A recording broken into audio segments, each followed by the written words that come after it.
You are enjoying Speak Up and Stay Alive, Patient Safety Radio. I am your hostess, Pat Rullo, always on the lookout for a guest who not only talks about making a difference, but actually gets out there and does it. And I cannot imagine a more difficult environment to make a difference than that of the political scene.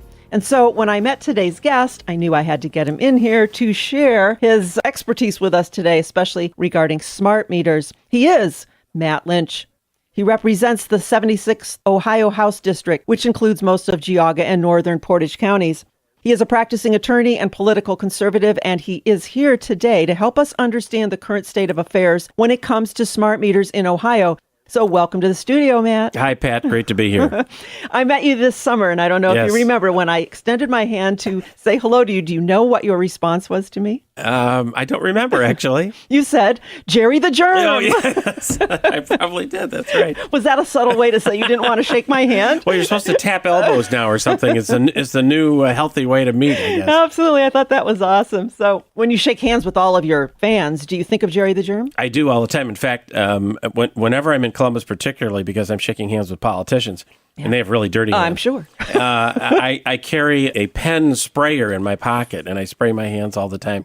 In fact, some of my fellow representatives laugh when they see me pull that out. But, I do worry about it. Absolutely. You stand for something, right? Absolutely. Clean hands. I stand against germs. You and Jerry are on opposite sides, huh?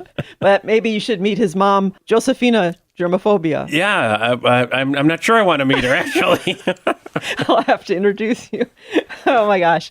All right. Well, that might be the most important question we answer here today. Yes, all right. Absolutely. All right. Seriously, the reason why I asked you to visit with us is because you are writing a bill regarding, or you already have written a bill regarding smart meters, the wireless utility meters that are being forced upon us. So, and I've talked about this on our show many times lately, and I want to ask you, first, maybe tell us how you got involved with that Well, topic. it's really a learning process for me. In fact, I'm always so grateful because citizens in community groups all across my district, they get involved in issues, whether it's health issues or liberty issues or any kind of issues. They educate me. And I think it was about a year ago I first started hearing about smart meters, and I wasn't exactly sure what they were, but it is the new wave of technology in electronic energy meters. And these meters are much more than just your old-fashioned dial meter reading how much gas you happen to be using, for instance.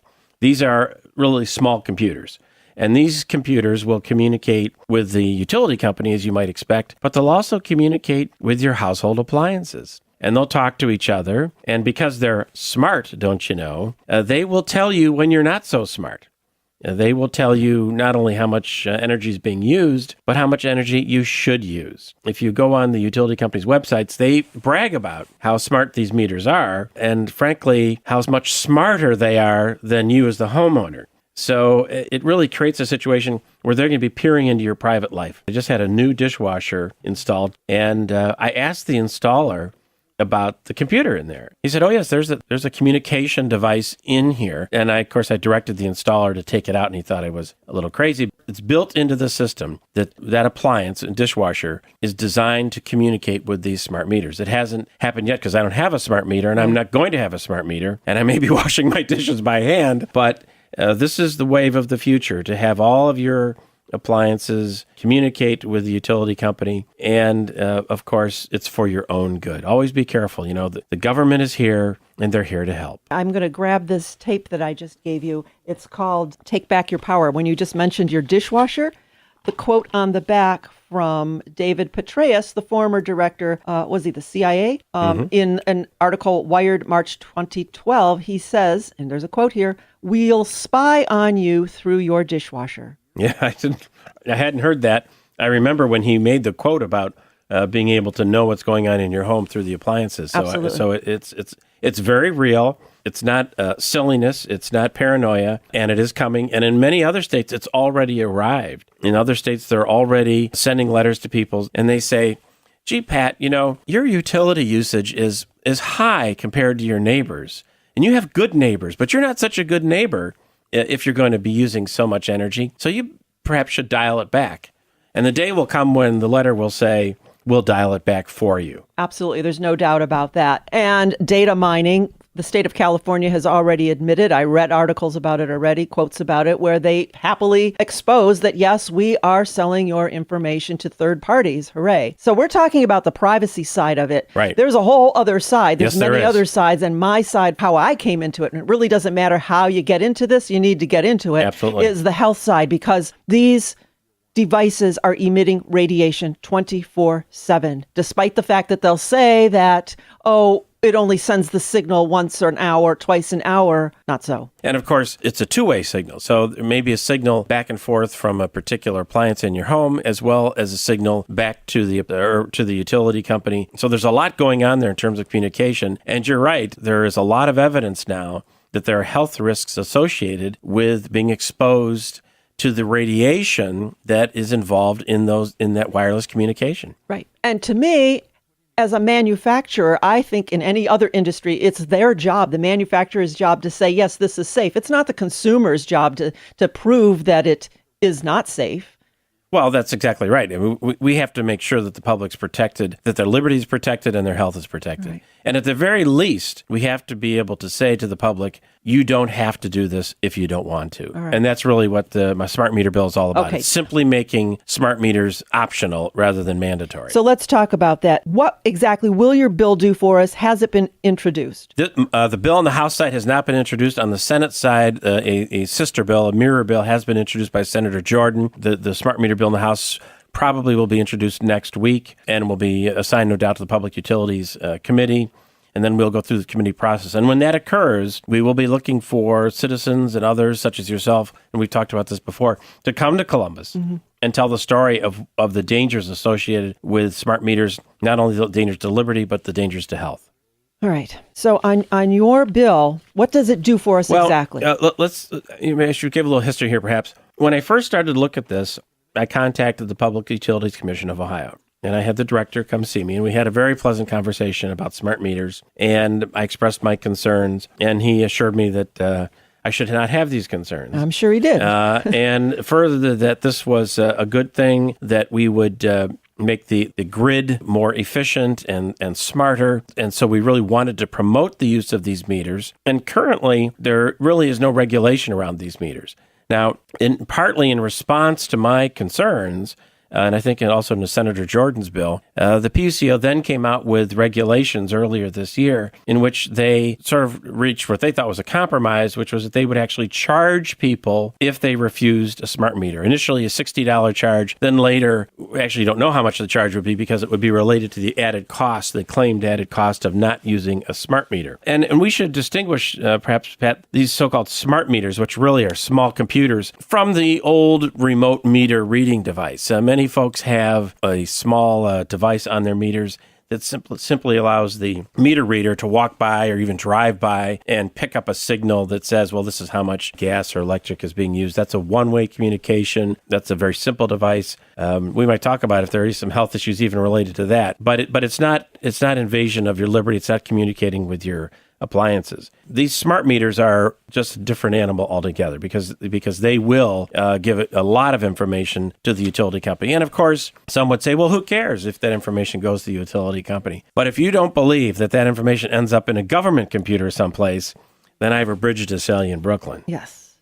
You're talking about the one-way meters versus the two-way meters, Yes. and they're saying that the one-way meter, like the Dominion gas meter supposedly, is the one-way meter. However, it is a fact that it is continuously emitting RF radiation all over people and their homes. So I would like to see the bill not just address the privacy side of it, but not to say just a two-way communication device, but at any digital meter that sends out radiation frequency needs to be looked at here. Yes, I think that's a legitimate point. The bill reads as it does in part because Senator Jordan and I were working together to try to push this bill in both the House and the Senate, and folks need to understand that any new law has to go through both houses. So by having similar bills in both houses, it gives us an opportunity to move it faster. But we're both open to amendments, and I think an amendment such as you suggest is an appropriate one. That is to broaden the ability to reject a particular kind of meter, even if it's not a so-called smart meter, but still is an electronic meter. Exactly. I mean, to be harmed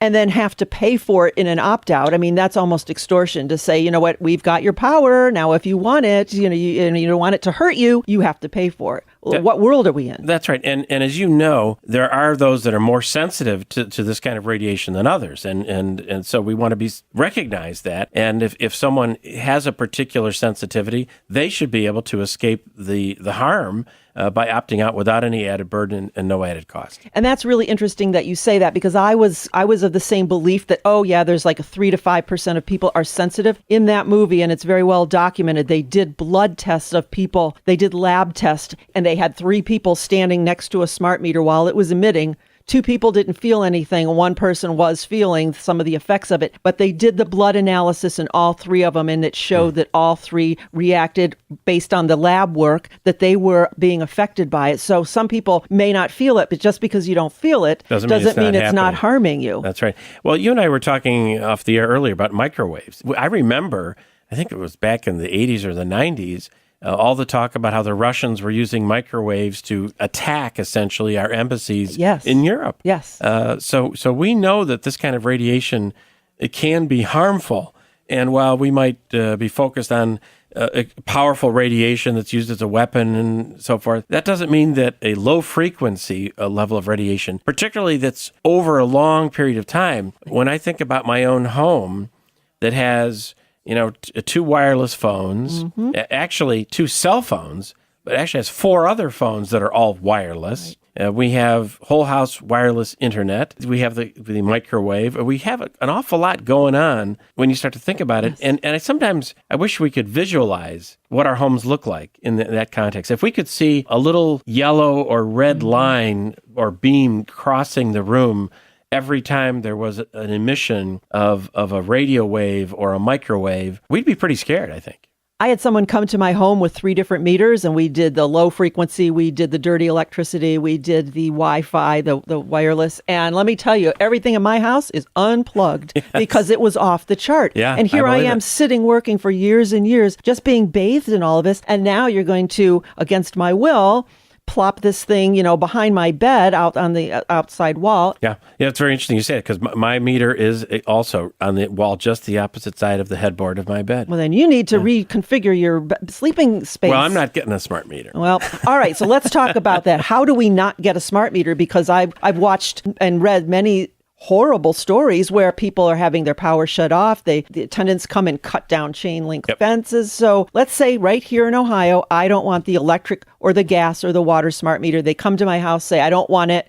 Well, do I have that right? Do I have that legal right to say no? Yes, there's probably 3 things that people should focus on. Number 1, they want to make sure their own house is safe by informing the utility companies they do not want a smart meter. Now, they're supposed to get a letter. It's usually a letter that starts out by saying, congratulations. Good news, sucker. But in fact, just because it says good news, they should probably read the fine print. And when they get that kind of notice, they should immediately call the 800 number they give and tell the folks they do not want a smart meter. But they should also send something in writing saying they don't want a smart meter. And I have also told folks that it is not unwise to take a copy of that letter and go tape it to the outside of their meter, because I've done that. You go to work in the morning and you come home at night, there may be a meter has been put on, you don't even know it. So you want to do all of that to protect yourself personally. Second thing they can do is take action to support Chris Jordan's bill in the Senate and my bill in the House to allow citizens in Ohio to opt out of having a smart meter at all with no cost. That means contacting the Public Utilities Committee in the House and the Senate and telling them to have hearings on the bills and ultimately to vote the bills out. And then, as we were just talking before we went on the air, there is activity in Congress, and perhaps you could tell me more about that, because you're up to date on that, I know.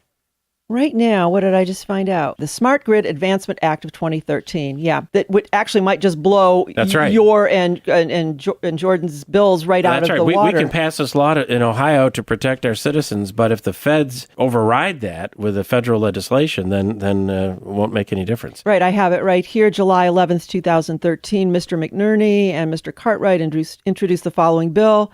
And basically what it does is it mandates that all utilities within the United States comply with this, meaning that even utilities that currently do not have a smart grid will have to incorporate that, and that we basically now won't even be able to opt out. That's exactly right. And when that happens, I'm afraid we'll have folks not only having their health deteriorate, but their liberty evaporate. What do we do about this? We can't just idly sit by. I mean, I understand you say you call the PUCO, support your bill. Do we really have a voice, or are we just kidding ourselves? Well, we have a voice, but it is a large battle. It's, the battle to protect our health involves smart meters. It involves running our own lives, good, healthy lives. It involves fighting national health care like Obamacare, which is going to diminish our health. So this is a big problem, and it is to be fought on a lot of levels. And frankly, those legislators like myself that are interested in protecting liberty and protecting health, we depend, as I said, upon individuals to keep us informed and to put on the pressure. If folks don't make the phones ring, if folks don't send the emails, if folks don't take the time to come down to Columbus to testify, then our efforts to protect you will fail. And we will be faced with these things. And, 10 years from now, maybe not even 10 years from now, we'll be talking about all the people that have brain tumors and other health ailments, either wondering why or perhaps being able to identify that, well, all this radiation has done its bad work. Right. Try to say you're sorry way long after the fact. Talk about the Fourth Amendment. Doesn't that give us the right to prevent unlawful search and seizure? Yes. Isn't that something that we can talk about, or does that not matter anymore? Well, it's interesting when you talk about things like smart meters and unlawful search and seizure. Some people will welcome these. This bill that I have, for instance, allows you to opt out, but you can opt in. If you decide that you want a smart meter, you're allowed to have them. And because these things are presented as a way to help the environment, I mean, they don't call them attack meters, they call them smart meters. Exactly. And so there's a real effort to sell this to the American people, and that's often successful. So many people will welcome this, and many people will welcome the government running their lives. We know this to be the case. And to me, that's only because people just don't fully understand. And there's a larger picture here. There's a larger monster that's kind of lurking here that is Agenda 21. Can we talk about that? Sure. Well, Agenda 21 is something that the UN passed decades ago, actually, which was a plan, an international plan to try to make things more efficient. You might say, well, what's wrong with that? Well, the efficiency involves manipulating people closer to the cities by getting them out of their cars and on bikes or trains, and otherwise forcing folks to change their lives in a way that conforms to some national or international planner's idea of what our lifestyle should be. Now, in some ways, that sounds like a utopia, but in this country, we believe in liberty. The most basic part of liberty is the ability to choose for yourself. And in this country, we need to choose. Sometimes we choose and it harms us, and we learn from that and move on. Sometimes we choose just because we have a different preference. And the idea that any national or international body is going to decide how we should live, whether it's a smart meter or how we run our homes or our lives or our businesses or our health care, these are all things that really fly in the face of liberty, and it's not for me. Not at all. In fact, I just finished reading this book, Behind the Green Mask. Yes, I've read it. Excellent book that just outlines everything that's happening with Agenda 21. And some people roll their eyes when they hear the term Agenda 21. Some folks talk about environmental planning and other phrases that and get away from the Agenda 21. But the Agenda 21 concept is that you're going to use environmental issues sort of as the tip of the spear in manipulating society is very, very much in play, and it's happening every day, and many folks don't even understand that it's happening to them. Absolutely. All you have to do is look around. If something seems weird, it's probably Agenda 21. That's how I kind of feel about it. I mean, it's not an environmental movement. No. It's very much a political movement meant to manipulate and control, but to cover it up by pretty words like everybody wants something sustainable and sustainable development. Revitalization. Right. Wow, I want that. That's I want to be revitalized. That's and smart this and green that. We know that those are positive words. Positive words, but if they're all words designed to seduce you into giving up your liberty, then it's certainly not positive for our country. There is an agenda behind all of that. So several states have passed resolutions or state laws actually stopping the spread of Agenda 21, yeah?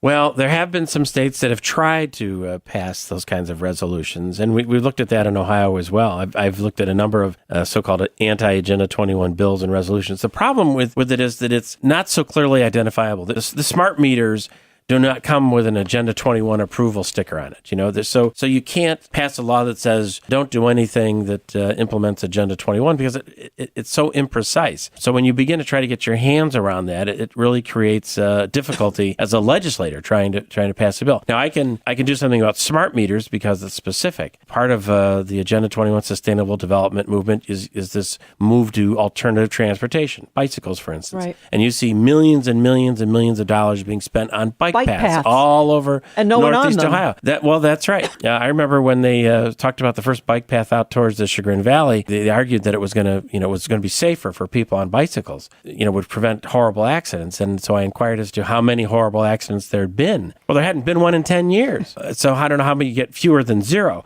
But of course, if you build a bike path and you start to have hundreds of people using it, you're going to start having some accidents. But if someone wants a bike path in their community, I also believe in liberty. If someone wants to spend the money, their tax dollars, to put a bike path from Park A to Park B, they have the right to do that. As much as I might say if I'm in that community, I might say, well, it's unnecessary, it's expensive, whatever. But if that community says, well, we like the idea, well, they have the right to do it. So I'm not going to pass a bill down in Columbus that says no bike paths in Ohio. That's true, but if we understand that those bike paths stand for what's coming down the pike, where we've got these transit villages where people no longer have their cars and they're going to need the bike paths because everything you need is going to be around Chardon Square or whatever. You don't need to go anywhere. Your food's going to be grown around the corner. You go upstairs to live, you work downstairs. Everybody's going to look the same. If we know that these wear black pajamas. Okay. And ride bicycles. Exactly. I think they did that in China for a while. See what I'm saying? Yeah, right, of course. We know what it means. And yet, in places like Geauga County, anywhere northeast Ohio, the idea that you're going to ride your bike anywhere in February is ridiculous, obviously. There's some practical restrictions on all this. But again, we can't get to a point where we restrict communities that want to do these things. We just have to educate our public officials and our citizens to know that if they're moving in the direction of, quote, sustainable development as a background for controlling the population, then that is a bad thing. I can't remember how many counties in the state of Ohio, 7, that have signed on to Agenda 20. So if you actually have to sign on to it to agree that you're going to embrace that planning and that zoning, then that's what I'm asking you. How can we make sure that maybe what city or town that we live in does not?